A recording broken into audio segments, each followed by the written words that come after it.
রিপন, এত তাড়াহুড়ো করে কোথায় যাচ্ছিস? আমি তো তোমাদের বাড়ি যাচ্ছিলাম। আমি ঘরে ছাদ দিচ্ছি না, 10,000 টাকা কম পড়েছে, তাই শিখির কাছে আনতে যাচ্ছিলাম। ও 10,000 টাকা? আর তোমার টাকা নিয়ে চিন্তা করতে হবে না, আমি মাইনা বলে টাকা ফেরত দিয়ে দেবো। টাকা নিয়ে তোমার কোনো চিন্তা করতে হবে না, তোমার যখন ইচ্ছা হয় তখন দিও।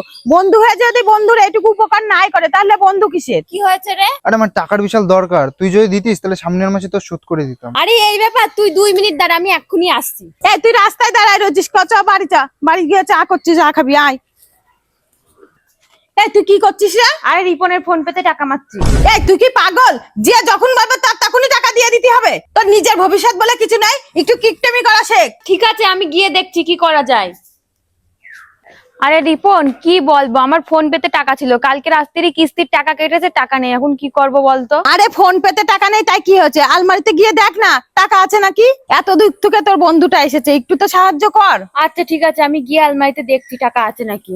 শিখি দেখ না টাকাটা আছে নাকি, আমার খুব দরকার। আরে আমি তো চা করার কথাই ভুলে গেছি, দাঁড়া চাটা নিয়ে আসি।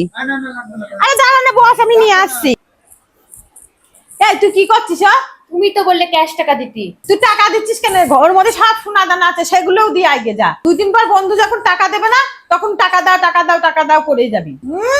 বড় আমার একটা দয়ালু হচ্ছে, দেখ টাকা দে, যা বেরা বেরা বেরা।